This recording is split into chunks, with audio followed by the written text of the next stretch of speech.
Broiler মুরগির মধ্যে আছে ক্যাডমিয়াম লেড, সবচেয়ে খারাপ যে উপাদান শরীরের মধ্যে গেলে রক্তের নালীতে পৌঁছে যায়। এইগুলো রক্তের নালীকে বন্ধ করে দেয়। আপনি জানেন কি যে মুরগিটা আপনি খাচ্ছেন সে মাত্র 35 থেকে 40 দিনে বড় হয়েছে। প্রকৃতিতে কোনো প্রাণী এত অল্প সময়ে বড় হয়?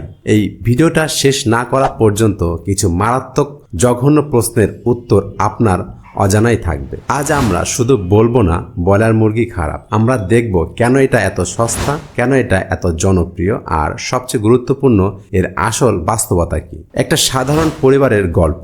বাংলাদেশের কোনো এক পরিবার বাজারে গেলে প্রশ্ন একটাই, দেশি নাকি ব্রয়লার? দেশি মুরগি 350 থেকে 500 টাকা, ব্রয়লার মুরগি 140 থেকে 220 টাকা। স্বাভাবিকভাবেই পরিবার ভাবে খুব অল্প দামে মাংস, ভালোই তো। এই সিদ্ধান্তটা প্রতিদিন কোটি কোটি পরিবার নেয়, কিন্তু খুব কম মানুষ জানে এই সস্তা দামের পেছনে কি লুকিয়ে আছে। আগে জেনে নিন কিছু সাধারণ তথ্য। দেশি মুরগি বড় হতে সময় নেয় 5 থেকে 6 মাস, ব্রয়লার মুরগি বড় হয় মাত্র 5 থেকে 6 সপ্তাহে। মানে যেটা প্রকৃতিতে হতে লাগে 180 দিন, সেটা করা হচ্ছে 40 দিনে। এখন প্রশ্ন আসে, এই গ্রোথ আসে কোথা থেকে? খাবার, পরিবেশ, নাকি অন্য কিছু? এই জায়গাতেই শুরু হয় আসল অন্ধকার। অনেকে বলে হরমোন দেওয়া হয়, অনেকে বলে সবই গুজব, কিন্তু সত্যি কি এর মাঝখানে কোথাও লুকিয়ে আছে? এই প্রশ্নের উত্তর আমরা দেব, কিন্তু এই বিষয় বোঝার আগে ব্রয়লার ইন্ডাস্ট্রি কিভাবে কাজ করে এই বিষয়টা আপনাদের বুঝতে হবে। ব্রয়লার ফার্ম মানে কি? হাজার হাজার মুরগি ছোট জায়গায়, খুব কম আলো, খুব কম নড়াচড়া। কারণ মুরগি যত কম নড়বে তত দ্রুত ওজন বাড়বে। এটা ক্রুয়েলিটি নয়, এটা এফিসিয়েন্সি মডেল। এখানে আবেগের জায়গা নেই, এখানে শুধু হিসাব, কত দিনে কত কেজি।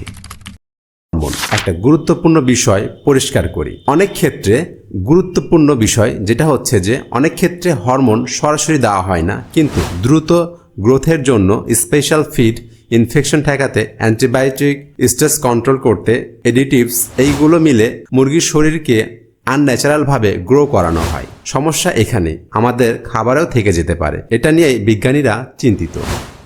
ব্রয়লার মুরগি মানেই কি আপনি কাল মারা যাবেন? এটা সত্য নয়, কিন্তু রিয়েলিটি হলো প্রতিদিন অজান্তেই কোনো প্রশ্ন না করেই খাওয়া একটা রিস্ক তৈরি করে। প্রবলেম খাবারে নয়, প্রবলেম অজান্তে খাওয়ায়। প্রশ্নটা আরো গভীর। এই মাংস খাওয়ার পর আমাদের শরীরের ভেতরে আসলে কি ঘটে? এটা কি সঙ্গে সঙ্গে বোঝা যায়, নাকি ধীরে ধীরে নীরবে ভেতর থেকে বদলে দেয় সবকিছু?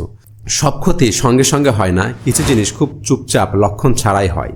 আর ঠিক এই কারণেই এই বিষয়টা সবচেয়ে ভয়ঙ্কর। আমাদের শরীর খাবার খায় না, ইনফরমেশন নেয়। প্রতিটা খাবার শরীরে ঢুকে হজম হয়, ভেঙে যায়, রক্তে মিশে কোষে পৌঁছায়। যখন খাবারটা প্রাকৃতিক ছন্দে বড় হয় সেটাকে শরীর সহজে চিনে নেয়, কিন্তু যখন খাবারটা আনন্যাচারালি গ্রো করে শরীরের জন্য সেটা হয় আনফ্যামিলিয়ার। এখান থেকেই শুরু হয় ইমব্যালেন্স। একটা গ্লোবাল অবজারভেশনে দেখা যাচ্ছে আজ ক্রনিক সমস্যা আগের চেয়ে অনেক বেশি, এবং দিনকে দিন এটা বাড়ছে। ইমিউনিটি দুর্বল হচ্ছে, ডাইজেশন ইস্যু বাড়ছে, অ্যান্টিবায়োটিক রেজিস্ট্যান্স নিয়ে বিজ্ঞানীরা তো রীতিমতো চিন্তিত। এগুলো শুধু একটা দেশের সমস্যা নয়, পুরো পৃথিবীর সমস্যা। আর ডায়েট এখানে বড় ভূমিকা রাখে।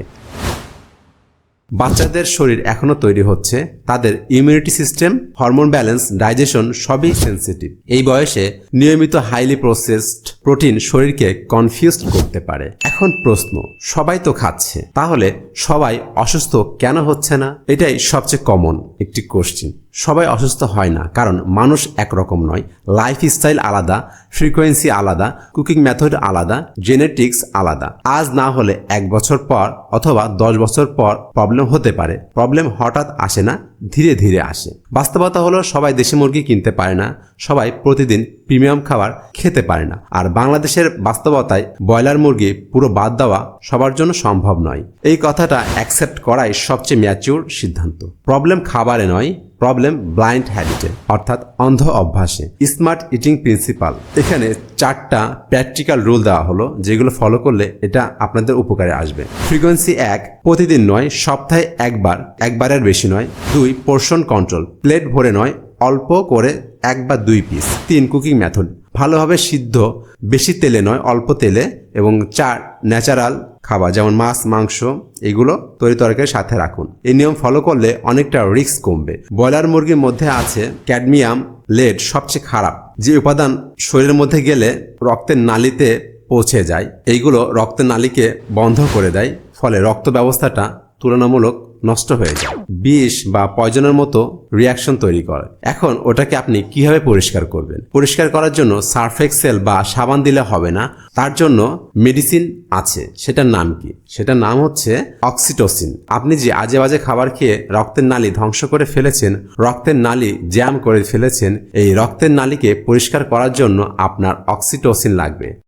নিজের শরীরের ক্ষতিকে পুষিয়ে নিতে পারি।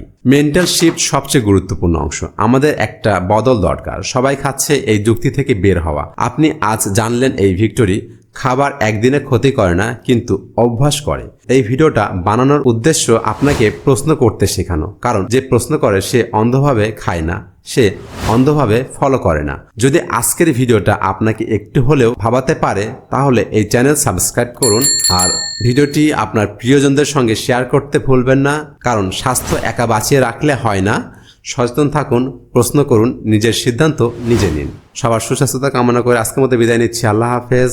পরবর্তীতে ট্রেন্ডিং কোনো টপিকের ব্যাখ্যা বিশ্লেষণ নিয়ে আবার হাজির হব ইনশাআল্লাহ। ততক্ষণ সবাই সুস্থ থাকুন, ভালো থাকুন। আল্লাহ হাফেজ। আসসালামু আলাইকুম ওয়া রাহমাতুল্লাহি ওয়া বারাকাতুহু।